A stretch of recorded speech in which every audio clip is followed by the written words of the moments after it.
Well, my name's Jeff, and I'm the pastor here. I love being with you guys. I've had an eventful, crazy, good couple of weeks, 15 days, actually. 15 days ago, many of you showed up here, and you helped begin to renovate this space. And man, I don't know if you started kind of looking around, but I know it's still a mess.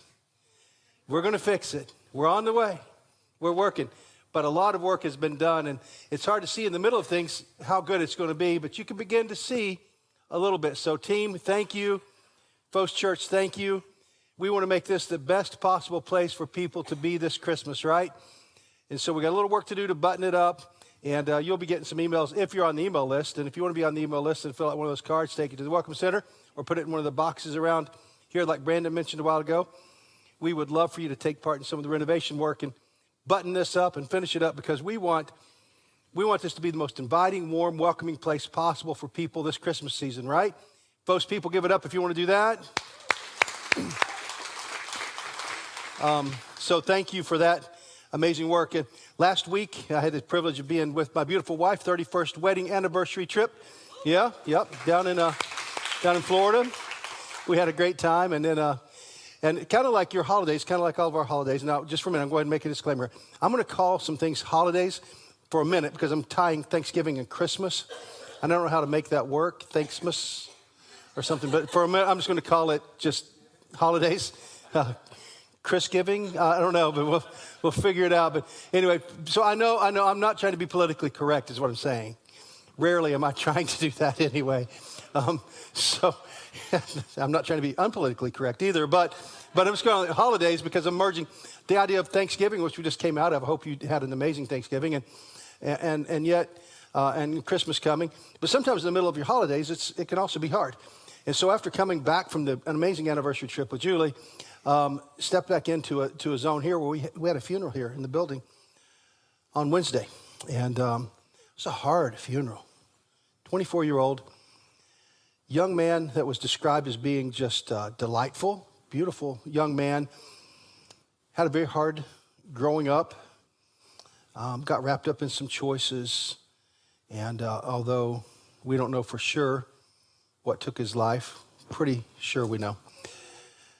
But I want to talk to you about that for just a minute, because it was a really hard, like in the middle of all this good stuff that was happening, something really hard got thrown into my life. This is the way your holidays are going to be, by the way, generally. You're going to run life on two rails, usually something really good, something really bad at the same time. This young man is not the first funeral like this in this area of young men who've graduated from Oldham County High School, who are in the 23 to 24-year-old range. I've coached many of them in lacrosse or been close to them. We've lost 3 or 4 lacrosse players. We've lost a young lady, and now we've lost this young man. The pattern is the same every time. It's a use of different kinds of chemicals, and I don't know exactly which ones. Alcohol is generally in the middle of it, and some of you are very concerned about how I feel about alcohol. Well, when you do as many funerals as I do, when you see as much carnage as I see from chemicals, you'll understand why sometimes I feel like maybe that's just not a place we should go to. That's there's not Jesus, nothing in the Bible says you shouldn't drink. I'm just saying if you stood where I stood, if you had to do the funeral I did on Wednesday, and you deal with the carnage and the aftermath and the death and the destruction, you would think about some of those things a little differently. You would see them a little differently. And you might, because this young man, in my opinion, his death wasn't something that God orchestrated or caused. There was this set of choices that began to be made. And I can just tell you, I know he had a hard life. And the reality is, if I had had his background, I might have done the same thing. So there's no judgment. It's just an observation. And so in the middle of this great holiday run, we had this funeral. I want you to just pray for Dallas and for my friend Rusty, who loved him and basically brought him into our house for the past 3 or 4 years, and the community at High Point and at Cross Point, a church and a ministry up on the Grange. Man, if this young man, he was loved into the arms of Jesus, we know he has an eternal destiny, and we know he's with Jesus. That's the great news because of great work that people have done. And yet, we stand in a hard place letting him go. And friends, I'm just telling you, If you've not been touched by the epidemic of death created by these chemicals, you probably will be soon. I have a niece who's in prison right now. The only reason that we haven't done her funeral yet is probably because she's in prison. Did you know that? So I don't want to be too heavy, too hard right now, but I just want to say, the challenges in our life can push us into places we might not ordinarily go, and I think that's what happened in this case. And pray for him, pray for the family, and to me it just was striking that I know that's kind of how your holidays might feel to you right now. Some of you have amazing joy, and you just came off an amazing Thanksgiving. You had your family and friends around you, and some of you had exactly the opposite. Like there was somebody that you loved, somebody that you've said goodbye to too soon. And so Thanksgiving was really, really hard on you. And Christmas is dreaded, not looked forward to. It's like, oh my gosh, here we are again. It's the happiest time of the year. And some of you think, it's so happy for me right now. And I get that. So life runs on two rails a lot of times. Good things, bad things come together. And so I just want you to know we recognize that. And as we head into this Christmas season, I recognize that some of you are in deep pain, like Rusty and her friends and all of us who were part of that funeral. Very sad, very hard time in the middle of Thanksgiving. Believe me, that funeral rocked my world. It was a hard moment for me as a pastor because this isn't the only one and it wasn't unusual. Unfortunately, it's becoming very common. And it's sad and it's hard and it doesn't have to be this way. And the question I have for me and for our church, really for the church in America, is what we're going to do about it. How can we do better? We got to have a better answer. We got to reach people better than we do, and I don't know what it is. It's not totally our responsibility. I know it's two ways, but still I wonder, could we do better? But anyway, coming off of that, I got to go to be with my family, which is amazing, down in Corbin, Kentucky, and had an unusually great, crazy experience on Friday night. Went to see the Oak Ridge Boys. Any of you guys Oak Ridge Boys fans? Yeah, come on. You know Elvira. Giddy up, papa. Yeah, so we did it. And my mother-in-law, who will be 80 this coming Friday, is up dancing. We got it on video. It's on Facebook. You can watch. It's already gone viral. It's crazy. But yeah, it's amazing. And it just fun stuff of being around. So thank you for all that. And so you've got all these I've had all these great things happen and some of these hard things. And then I opened up the paper yesterday and I see wildfires still burning in Paradise, California. Amazing how paradise can go up in flames sometimes, isn't it? And just nuts. So we run these two rails. And I realized in my life there's at least 3 Grinches that could steal my holidays, that could steal Thanksgiving, and could steal Christmas. At least 3. There might be more. But I've identified 3 Grinches that could steal your holidays. Okay, so I want to talk to you about those 3 Grinches. And we'll see if we can stop those Grinches in their tracks. That'd be good news, right? If we could stop the Grinches in their tracks before they steal your holidays, because I could focus on either one of those rails. I could stay sad at the funeral. I could be glad when my 80-year-old my 80-year-old mother-in-law is up dancing. I mean, I can focus either place, and I can get real happy. I get real sad. But the Grinches that want to steal your Christmas, want to steal your joy, can always be in there and can always mess with you. And so, I just wanted to help you stop those 3 Grinches. There are 3 Grinches that I've identified that can steal your holidays. Number 1, the Grinch of Grief. The Grinch of Grief. Some of you, now I've got to be careful here with this one. If it's fresh grief, unfortunately, you're just going to have to wade through it right now. Let your heart take its time. Take the journey that you need to take. Don't just try to put a patch over it and just say, I'm happy, happy, happy. You might have moments of happiness, but the grief might just be overwhelming, especially, like I said, if it's fresh grief, if it's new.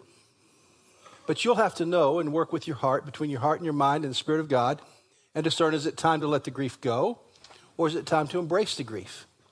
I can't tell you which it is. That would take a conversation and for us to sit and talk. And if you need that, then let us know. But here's the idea that if you're past the season of grief, then we got to figure out how we deal with this Grinch of grief.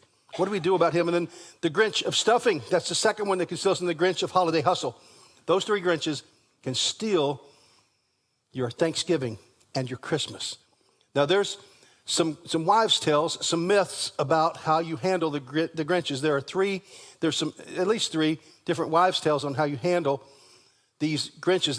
The origin of these wives' tales, of these false remedies, is this, that we all want to feel better somehow. We really want to experience the magic and the wonder and the mystery of Christmas again, don't we? Somehow.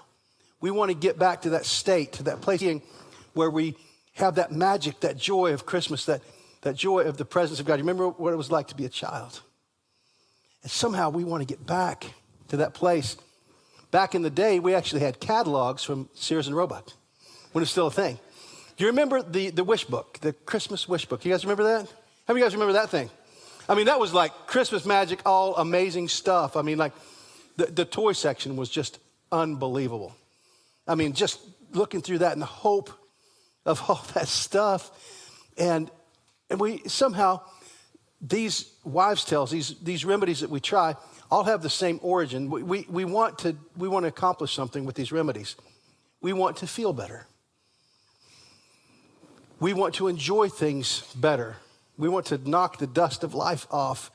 And so these are wives' tales. These are things that are widely used, widely acclaimed, but that don't really work. The number one false cure for the Grinch of Stuffing is retail therapy. That more stuff will do good stuff for us. The wish book syndrome. That if we get more stuff, then we'll be happier than we were. But man, I don't know, as much as the wish book was exciting and to think about, it was almost more fun to think about Christmas than to experience Christmas. You know what I'm talking about? Man, the list was way longer than what actually wound up under the tree. Santa didn't always bring everything I wanted, and he didn't always bring in the variety I wanted. And so sometimes it was a letdown. I mean, there was these moments of euphoria followed by unwrapping the stuff and then realizing, oh, well, that wasn't exactly what I thought. But then you're supposed to go, oh, that's really great. I love it. And you hated it, right? Go kiss Aunt Matilda. Tell her thank you. You know, like, oh, I don't even know what she gave. This is awful, but she regifted something from 1947.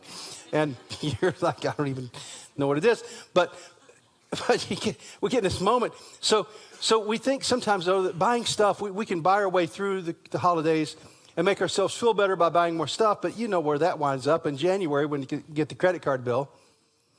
You're like, dude, it was not worth it.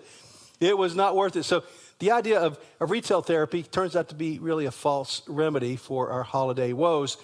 I know we want to feel better. I know we want to experience some magic again, but you really can't buy it. It's more stuffing, more stuff isn't going to get us there. The false cure for grief is chemical concoctions.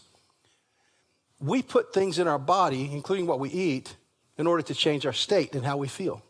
Now think about this. Food is used to change our state, to change how we feel. We use food as one of the ultimate chemicals to change our state. The reason we eat some things is because subliminally inside of us, we're trying to change how we feel about our life at that moment. That's where the idea of comfort food comes from, right? That sometimes we reach for the macaroni and cheese because we want to feel better about what's making us feel sad. Or we just need to be comforted somehow. We know some foods that make us feel differently. We change our state by what we eat. Now, if you have any challenges with what you eat, like sometimes I do, it's important to know the reason you're reaching for the wrong thing is because you've got a feeling inside you're trying to change. And when you get to the root of that, then you can begin to work your way back through the system. Does this make sense? So it is true that we can change our physiology by what we put in our body. And then, we extend that to other chemicals, as I mentioned, the funeral and some of the chemicals that surround holidays. There's all kinds of extra things you can put in your body and try to change your state and to feel better. But friends, it will just usually winds up blowing up your life. Too much of the wrong food, too much of the wrong chemicals of whatever sort you choose to consume usually lead to bad places. They're false hope. They're a false remedy. They don't really cure what ails you. The young man, his funeral we did, I promise you, if it was indeed the chemicals that got him, it wasn't because he was trying to hurt himself. He was trying to do something, wasn't he? He was trying to make himself feel better, right? And we all are looking for things to make us feel better. It could be pornography. It could be any kind of drug. It could be food. There's all kinds of things we use to medicate ourselves. And so we're trying to feel better and get our ways to the holiday and get back to that happiest time of the year feeling that we want. But it's a false cure. It doesn't work. The third false cure is for the Grinch of Holiday Hustle is to do more events this Christmas. Make your schedule more packed than it already is. Add more parties into the plan. Do more stuff than you were doing. Get busier. Go and do more stuff. And what we've found out is that we actually can wear ourselves out. Some of you, this is the most exhausting time of the year, right? Like you look at your calendar already and you're already just worn out just looking at it like, oh, Lord, this is going to be a lot to do. And so we can just overcram our schedules trying to make ourselves feel better, some way trying to get back to that manger in Bethlehem. And we think, man, if I could just, we're on a quest to find it and to look for it and to try to get to that place. So that, we can try retail therapy, we can try chemical concoctions, we can try just getting even busier looking for that manger in Bethlehem. But none of those go where we want them to go. None of those really work. None of those take us where we're trying to go. None of us bring us to the place where we're trying to get to inside that state, that feeling, that connection with God and with others that we want. Those are all false remedies. So let me turn your sights to something I think is way more helpful, okay? And I'm going to give you a few things that I think are helpful, and then we'll get to the ultimate one. To overcome the Grinch of grief, try this. This is the one I would recommend. Try Thanksgiving. Not just the holiday, but actually giving thanks. Do you know that the writers of the New Testament encourage us to give thanks in all things, even the hard stuff? Now that's kind of crazy, isn't it? It seems backwards. Well, why would I give thanks in all seasons? This becomes a matter of faith, a matter of trusting God and trusting what he has to say to us about how our lives really work, and trust that Thanksgiving will actually work. 1 Thessalonians 5:18 says this, give thanks in everything. Give thanks in everything. For this is God's will for you in Christ Jesus.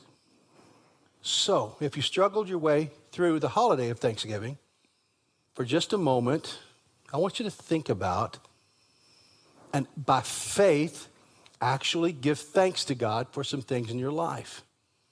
This, by the way, is how you get your mind off of your grief. If you focus on your grief more, it just expands. But again, there's times you need to kind of have to embrace it and let it expand.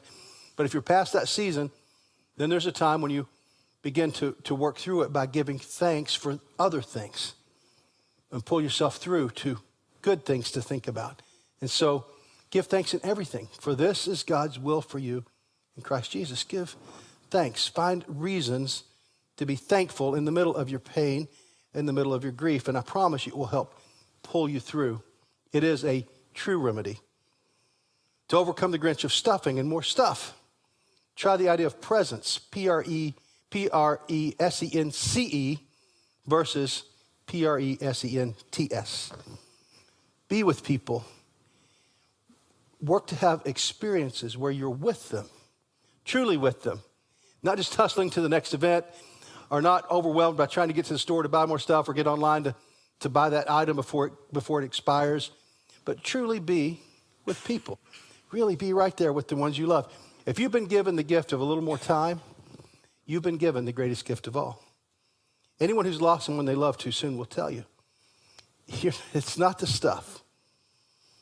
It's the time. It's the moment. It's when you look in their eyes, when they look in your eyes, and when you share that spark, that moment of love, a smile, laughter, a memory. It's the greatest gift you can give yourself. And this really is what brings the idea of Christmas back to life in us. Our experiences together, more than more stuff.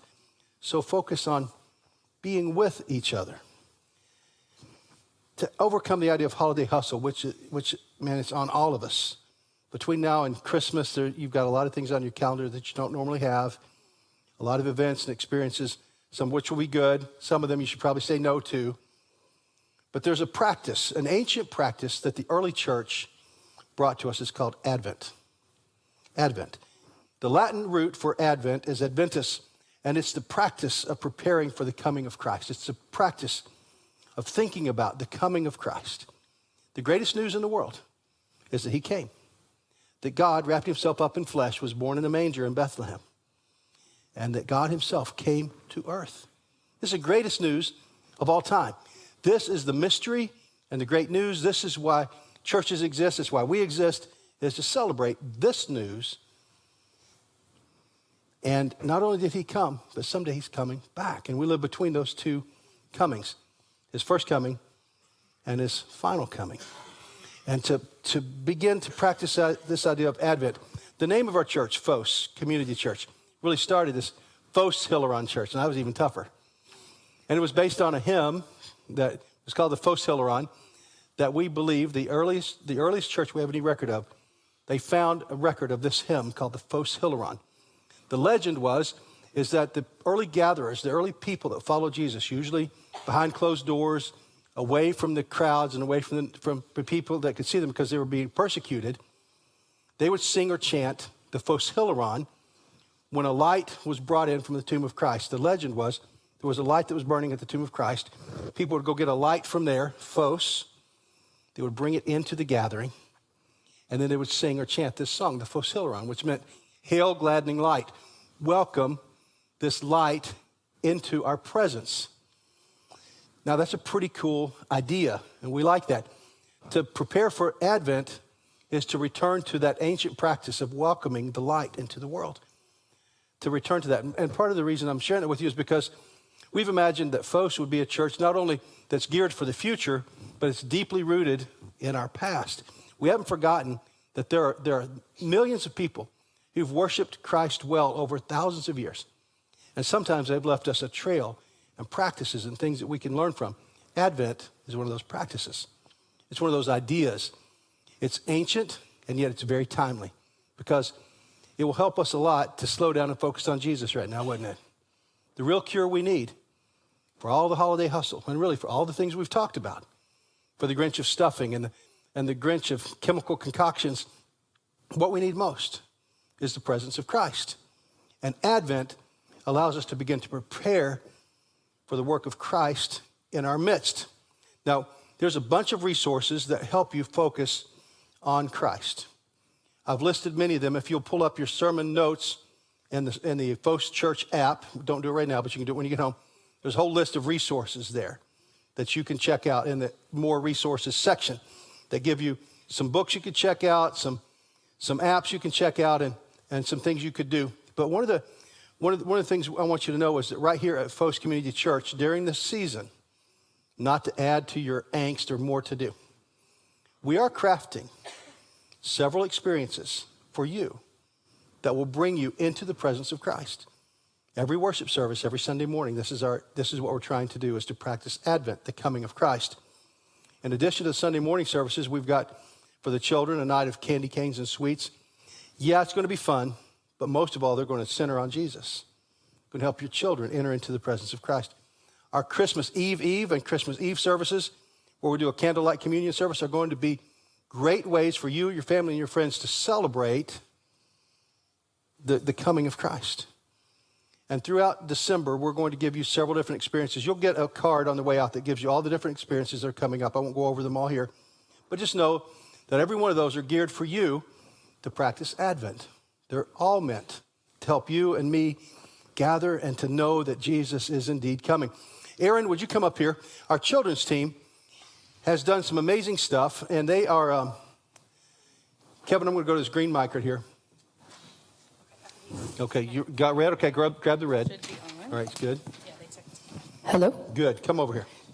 So Aaron's part of our children's team, part of the dream team, the kids team stuff, and I want you to know something that you have access to. All of you do, whether you're a grandparent or a parent, but our church provides this resource for you with our partnership with a group called Orange. It's a long story, I won't go there. But as ancient as Advent is, Orange is brand new. So we're doing both ancient and new stuff in order to help all of us enter into Advent. So tell us about the app and about what's going on. She's kind of the expert. They ought to hire her for this. Right. Hi, I'm Erin Dunlap. And mainly, I'm a member of this church, but I'm a parent. And I work over in the kids area, and I'm very passionate about what Phos is doing with our children and my children particularly. one of those things is, I don't know if you have children and you go to pick your kids up, maybe once a month or maybe even every week, you might get this little slip of paper. It says Parent Cue on it, and it has some things on it just as a resource for you to help you help build faith with your kids and build compassion and build love and teach them about Christ. And so if you get on your phone, it's just called Parent Cue, Parent, C-U-E. And it's a little circle with a P. And if you download that, you can actually sign up through Phos. It'll have you ask where you live and choose Phos Church. And then you have access to everything that our kids do over there. You get to enter in each of your children based on age group because the content is different. It's age appropriate. And so I have toddlers, so I get all the toddler content. You get access to the video that they watch in there every week, so you can watch the video yourself and see what your kids are learning about and see what they're talking about. And then you can have conversations with your kid about it. They also have questions you can ask your kids. So based on what they've learned in service, you can talk to them about it and ask them a question. It just helps start that conversation with your kids to just continue their walk with Christ and to just build on what they're learning in there at home.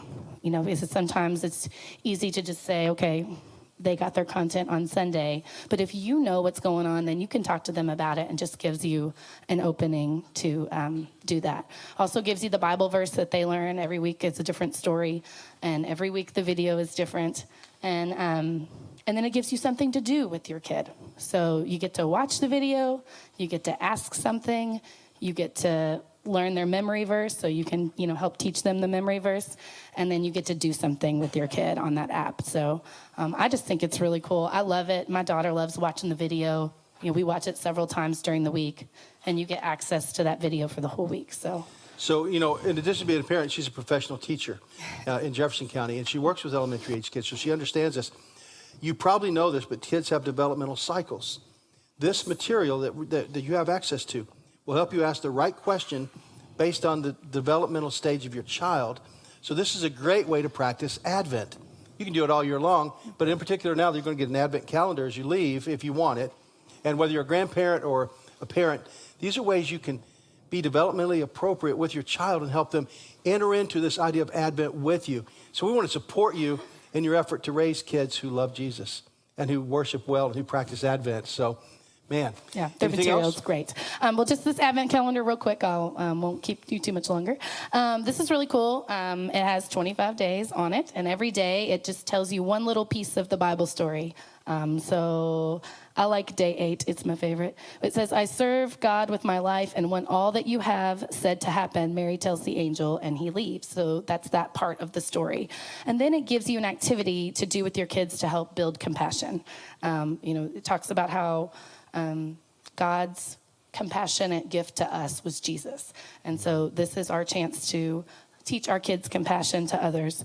It says, give Christmas candy attached to a gift card for lunch for your mail carrier. And I just think that's a great idea because, how often do we think about how hard they do, what they do every day and get out in the weather and deliver our mail. And so just gives you a little activity to do every day with your children or with your family. And just something fun to do to just spread love to others. Thank you so much. So those are available. Thank you, Erin. Fantastic. So these ideas, we're trying to, what she's talking about there, you slow down the Christmas story. Instead of waiting till Christmas Eve or Christmas Day to share the Christmas story, all in one, 3-minute reading, what if we slowed down? We stepped back into the wonder and the magic of it all. And we really let the idea that God came as a baby in a manger in Bethlehem be as revolutionary as it was supposed to be. If we slowed down and we zeroed in and we focused, wouldn't that be amazing? So these are all tools we want to give you to help you with Advent and to help you go through. And by the way, if you have children who live far away from here and you're a grandparent, they can still take part in that app. So tell them about it and let them know they can use it too wherever they are. So the idea of Advent is that Jesus came. I want to zero in and focus this down now. Emmanuel, the song we sang right before I came to the stage. Emmanuel means God with us. The news that God is with us. John, the writer of the book of John, says it this way. The Word became flesh. The Word became flesh and took up residence among us. We observed his glory, the glory as the one and only Son from the Father, full of grace and truth. Isn't that amazing? God came here. God came near. God walked among us. This is crazy, great, powerful, revolutionary, Christmas-bringing news. This is the story of Advent, that as you prepare your hearts to remember the coming of Jesus. Again, 1 Timothy says it this way. And most certainly, the mystery of godliness is great. He was manifested in the flesh, vindicated in the spirit, seen by angels, preached among the nations, believed on in the world, and taken up in glory. The whole story of Jesus wrapped up in one powerful verse. The overall idea, he came. He came. And because he came, our lives can be totally different.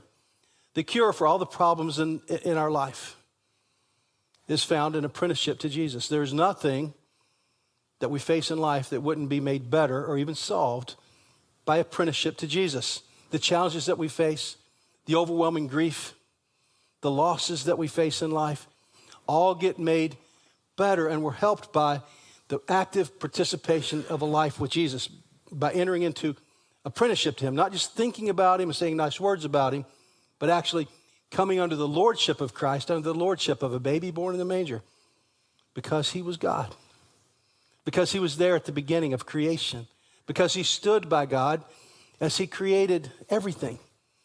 And somehow that Father, Son, Holy Spirit all rolled into one, did this amazing thing, and then that God shows up in the flesh and he changes the game for everybody for all of time. So as we head into the season, I want you to know here at Phos, we're going to do the best we can to help you slow and to focus and to come back into the presence of Christ, because apprenticeship to Jesus changes everything. So today, as we kind of kick off this season and we say goodbye to Thanksgiving, we head toward Christmas, the season of Advent. I want to remind you that Jesus, the Lord, the baby in the manger, the creator of all, has sent you a personal invitation to come to the manger. Come to the manger one more time and refocus your life. Coming to the manger will stop the Grinches that could steal your Christmas and your Thanksgiving and indeed your life. The manger changes everything.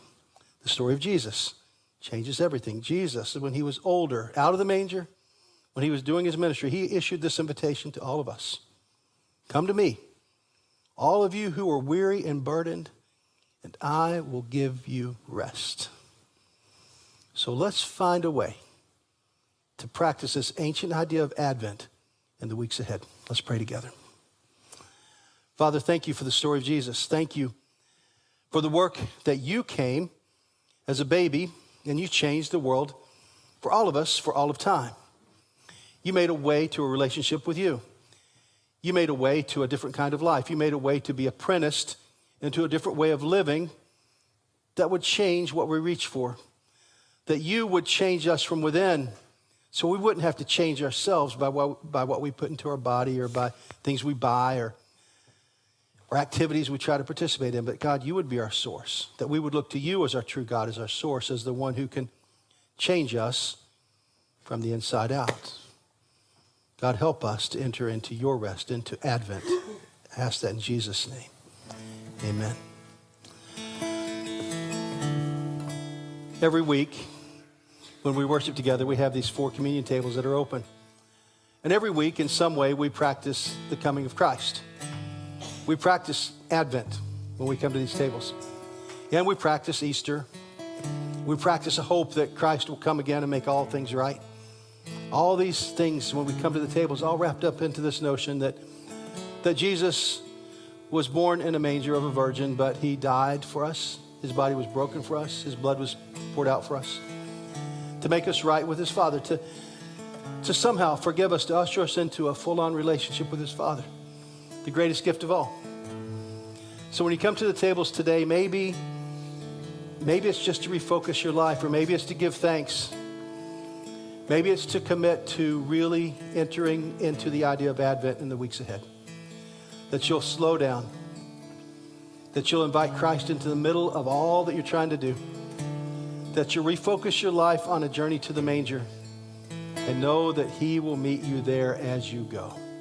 That's my hope for you. So these tables are open to you. You go to whichever table makes the most sense to you. Take your time. And if you don't want to go to the tables at all, that's fine. You can sit right where you are and worship right where you are. But if you feel led and called, then you come. I'll bless this time, and you do as you feel led. Father, thank you for the work of Christ.